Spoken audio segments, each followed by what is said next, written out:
Hey guys, thanks for jumping back into the cryptoverse. We're going to be going over Bitcoin today. We're going to be looking at a realistic time frame as to when we might hit $1 million per Bitcoin. If you guys like this content, please subscribe to the channel. I typically look at Bitcoin price data as well as a lot of other coins, and we look at things through more of a data science type perspective. We look at longer term macro trends rather than short term price movements. So if you're not a day trader or if you're just interested in longer term movements, then I think this is a good channel to check out. So again, please subscribe to the channel and check out the Telegram channel in the description below. So realistically, there's a lot of people that put out predictions as to when we might hit a $1 million Bitcoin. And I think some of them are grounded, a little bit more grounded than others. Saying we're going to hit 1 million by 2020 or something is just absolutely not going to happen. Even saying we're going to hit it by, say, 2025 is almost assuredly not going to happen. So let's jump in and try to figure out, if Bitcoin continues on the path that it's on, so it's a big if it continues the same path, where might it, what year might it be where realistically we could see a $1 million Bitcoin? So, one of the things we first notice is that, if we just look at the last three peaks, we notice that, more or less they're getting longer. And I've been over this in a lot of videos. We've talked about the differences between, the evidence between, a 4-year cycle, which is based around halvings, which are the dashed lines on this chart. Obviously, these out here are just projections basically every 4 years. But it's looking at evidence for a 4-year market cycle that's built around the halvings, or an extended market cycle that subsequently every market cycle gets longer and longer. And I have extensive videos on all that stuff, so check that out. You can find it on my channel. So we're going to assume, for the sake of this video, that the market cycles are getting longer. Now, some of you guys probably don't like that. You probably want to see, well, what would he say if it is a 4-year cycle? What are the, if we are indeed on a 4-year cycle and the next peak is, say, at the end of 2021, and then maybe the next one's the end of 2025, and the next one's the end of 2029, and then 2033, 2037, 2041, and so on. At what point might we hit 100K? A million. So we're not going to do that in this video. We're going to assume we're taking a pretty big assumption here that the cycles are indeed lengthening, and we're not going to go through all the evidence of it here. Again, check that out in the other video. So the first thing to note is that the time between, say, this peak and this peak is 2.5 years, and then this one to this one is 4 years. So consider that for what it is. Some people will say that this peak wasn't really a true peak, and that this whole thing right here was the first cycle, but we're not going to go into that here. So assuming this is 2.5 years, and then this is 4 years, then how can we get a better idea of how long the next one's going to be? Because we don't really have a ton of data. I mean, we have 3 data points, so therefore we have 2 time frames. You could take the ratio. You could say 4 divided by 2.5. You could do it just linearly. I mean, you could say this is an additional 1.5 years. Then we could just add 1.5. So we're going to do it that way. We're going to do it a very simple way.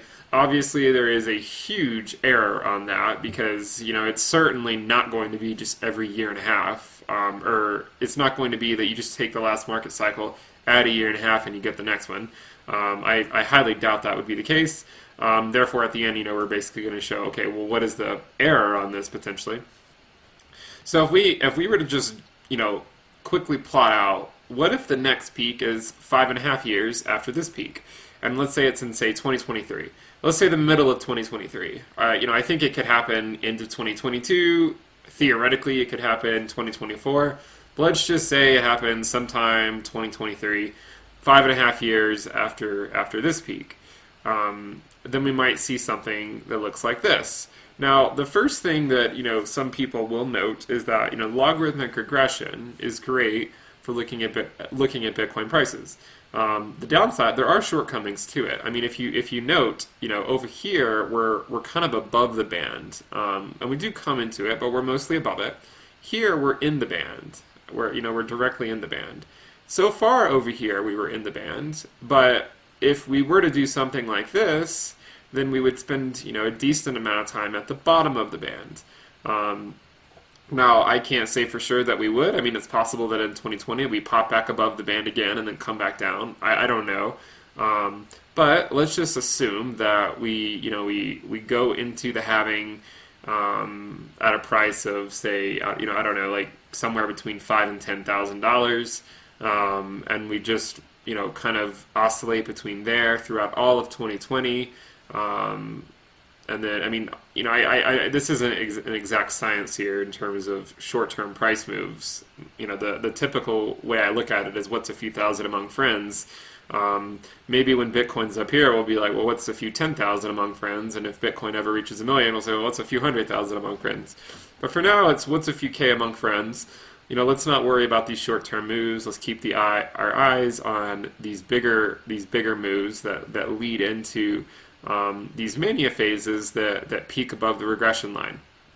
So, as you can see, there is going to be some issues with the fit if we continue to follow this trend where the data points get closer to the line, get to the middle of the line. Let's assume this next one gets to the bottom of the line, then maybe the next one goes below the regression band.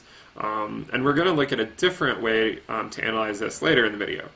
So let's just keep stepping through this. So we're at 2.5 for 5.5, and let's suppose that it gets us up to a little over $100,000.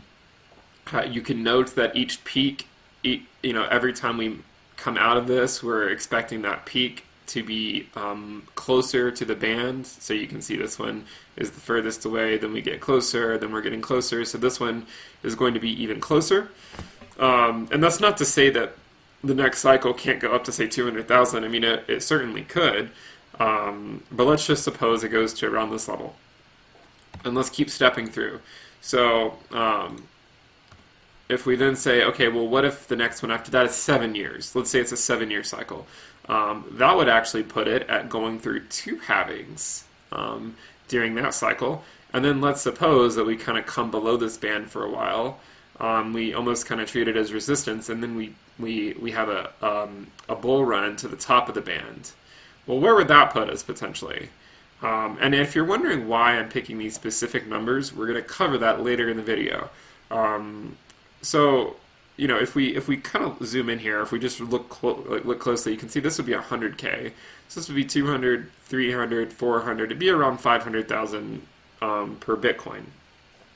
And in a sense, it's not that surprising. I mean, if you think, between this peak and this peak, it was a 20x, and then, let's say between, say, this peak, which was around $20,000, and this peak, it might end up being, say, like a 7x or something. I don't know exactly what it would end up being. Then maybe the next one will be, say, like a 4x between peak to peak.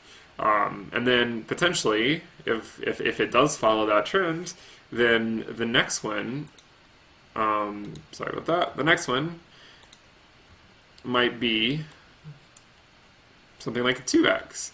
And you can see that if we were to follow this trend and we kind of had something that looked like this, we would continue to fall above that regression band, and it might be one of those things that ultimately we won't ever get back into at some point.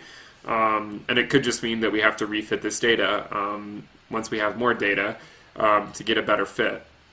Clearly, taking into account 10 years of data and trying to extrapolate out a logarithmic regression line for 20 more years is going to have some error associated with it. Let's just assume, though, that this is 5.5 plus or minus 1 year. Let's say this is 7 plus or minus 2, and this is, say, 8.5 plus or minus 3 years. And this is assuming that the cycles are lengthening. Then potentially, I would think that maybe Bitcoin could reach $1 million by let's see. So let's say somewhere between, say, 2038, 2039, something like that.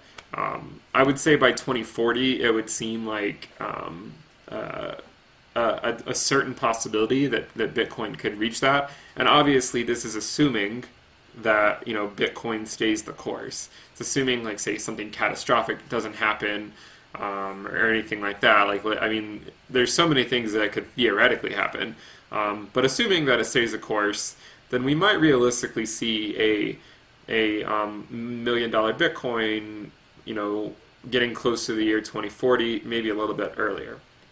Now, here is this plot I've showed before, and it's basically showing, the absolute value of the price with respect, or the percentage basically between the price and the log line. So basically looking at the relative, or the percent difference between whatever the price is in this primary logarithmic regression band, but notice the absolute value, so that if it goes below the band, it still shows it as a positive value, if that makes sense. Let me make myself a little bit smaller here. So if you understand what I'm saying, it's basically looking at how close are we to this line, and because we're seeing these, the fact that we're getting closer to that band, then it supports the hypothesis that the next peak would not, steer away from this primary band quite as much. It doesn't mean that you can't see a good ROI if Bitcoin continues to do what it's doing. I mean, if it goes from, $7,000 up to, say, like $120,000 or something, I mean, that's still, that would still be way better than you can do in most traditional markets. So, just keep these things in mind as we move forward. So, I did mention, okay, well, how did he get these numbers? I mean, where are they coming from? Partially, they're just coming from looking at the fact that looking at this graph, that we're getting closer to the band. So, we would think that it's going to continue to drop down, something like that. Now, let's step through this. Let's look at logarithmic regression of Bitcoin prices. This is where I've just thrown in a ton of regression lines. These lines in and of themselves do not mean anything at all, but they can help us visualize what the price is doing. So here, if we look peak to peak, we're dropping 2.5 log lines. So we're going from, say, the green line to, between the orange and yellow. And then from this peak to this peak, we're dropping 2.5 log lines. We're going from, halfway between the orange and yellow to being on this reddish looking line. Now, if we were to do the same thing, assuming that the cycles are getting longer, it would put us dropping 2.5 log lines right around here. If we extrapolate that out to, say, in 2023, obviously it could happen plus or minus a year. I don't know exactly when it would happen. Then that would put us at a little over $100,000, maybe 120, 130, 140. I don't know exactly. If we have another one, kind of going on the same premise that the cycles get longer and longer, and we say drop to another 2.5 log lines, then that would put us at, this is 100, so 200, 300, 400, 500, around $500,000. And then assuming one last market cycle, we would be dropping potentially another 2.5 log lines, and going all the way out. And you can note that each time we're dropping a log line during the bear market / accumulation build-up phase. So this one over here, we're on the yellow, then we drop down to the orange, then we might drop down to this blue, then we might drop down to this red, then we might drop down to this other blue. And if we're dropping 2.5 log lines from here to here, then that would basically put us at $1 million, and following the same pattern of getting longer and longer and longer, but looking at it in a slightly different systematic way of looking at negative 2.5 log lines, then it would put us again at around $1 million sometime in the late 2030s.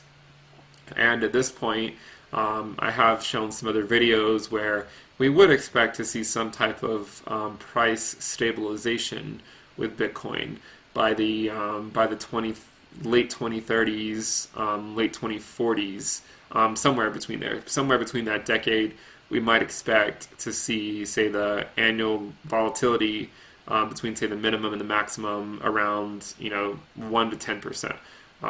And, it's going to take us, obviously, a while to get there. Clearly, the annual volatility will be reduced if we have to spend much longer just kind of building up. And we might not see these mania phases quite as much. I mean, these mania phases over here are going to absolutely dwarf, any mania phase over here, because the percent gain the ROI from market cycle bottom for Bitcoin will likely never be what we've seen in these market cycles. But the thing is if that discourages some of you, then consider the likely scenario that the ROI from this current market cycle, if we continue the path we're on, not that this is financial advice, but if we continue the path we're on, then this might actually completely dwarf anything we might see over here. So if you're into cryptocurrency right now, if you're in the Bitcoin market, if you're watching this stuff, then you still likely have a much better potential ROI than the people who are getting in way over here. I mean, they might still see, say, a 2 or 3x in a few years, but that might be nothing compared to what you might see, say, in the next 3 years. In the next 3 years, maybe it's going to be, say, like a 10 to 15x. I don't know exactly, but just keep that in mind. So I think I've been talking quite a while. If you guys like this content, please subscribe to the channel. We are trying to grow it quickly so that we can, reach more people, talk about these, methods that use some level of deeper analysis rather than just pulling a number out of thin air and saying this is when Bitcoin is going to reach $1 million. Let's try to actually put some type of math behind it, even if the math is somewhat dubious in and of itself. So please subscribe to the channel. Please check out the Telegram channel in the description below. And I do have a Patreon if you guys feel so inclined to join. I have these 3 main tiers, and you can see what you would get with each one. But consider checking that out. It's just patreon.com /into the cryptoverse. So check that out if you guys get the chance. And Happy New Year to everyone. I hope you guys have a great year. That we're going to be continuing these videos throughout 2020.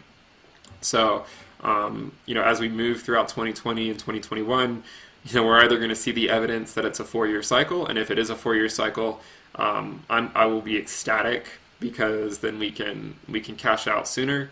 But if it's not a 4-year cycle, then just continue to stay the course, because it just might take a little bit more time each market cycle to see those returns that we're all looking for. All right, guys, that wraps it up for this video. I will see you next time. Bye.